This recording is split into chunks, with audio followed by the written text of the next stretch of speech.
Let's get rapid. Let's get rapid. Let's talk a little NBA because your boy Kyrie Irving has opted into his $36.5 million player option.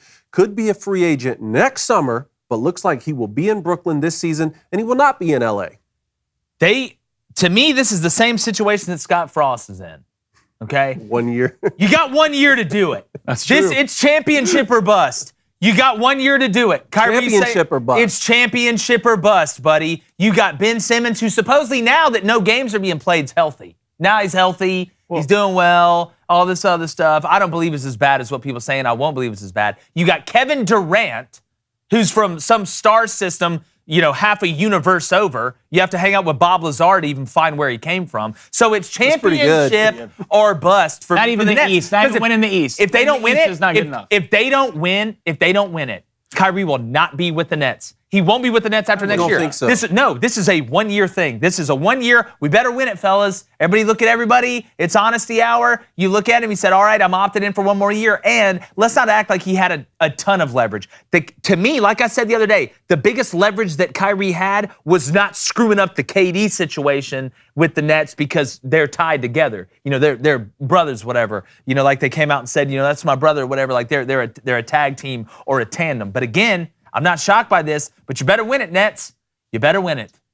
I think if they do win, first of all, I think Kyrie should have went to the Lakers, in my opinion. But he's not taking a $30 million pay cut. That's true, but I mean, he would have got paid. It doesn't matter. He would have got paid for sure, but Russell ends up staying.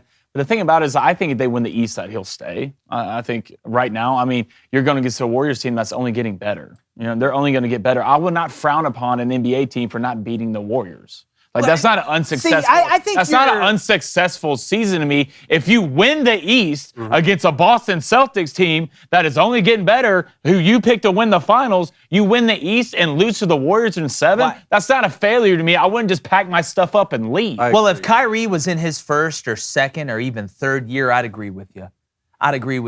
But Kyrie's not out here to win the East. Kyrie's not going from coast to coast to win the conference. He's already won an NBA championship with LeBron. He's won it. He's been there. He could care less about the other stuff. I guarantee you Kyrie probably cares more about winning an MVP than he does about the East. But the thing he cares about the most is winning an NBA championship. That's what he wants. For these guys, it's either that or it's not. And for all the hype with Kyrie going to the Nets, with KD and all that stuff, if they're just saying we're good with winning the East, then boy, are they letting a lot of Nets fans down. Well, even beyond the winning or the losing, don't you think that what the Nets want to see from Kyrie Irving the most is stability and reliability? Yes. So if he goes a full season this next year and he is reliable, everything appears stable, they win the East. You're talking about Boston. I'm thinking Milwaukee too. Let's say they get by all of them, both them, Miami as well. A lot of good teams in the East. Let's say they crack that code and they do go losing 7-2. You're saying the Warriors could be the Suns, could Memphis Grizzlies coming on strong? If they do that, but Kyrie Irving has shown reliability, do you think then that they give him a max deal, right? Keep the experiment at least appears that it's working. The experiment included James Harden at first, who's now gone. For them to do that, Ben Simmons is going to have to do something, right? I keep thinking the guy's already retired, but you believe in him.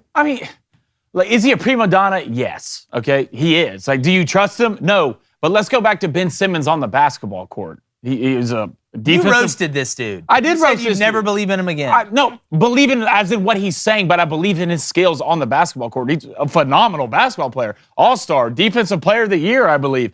This guy can...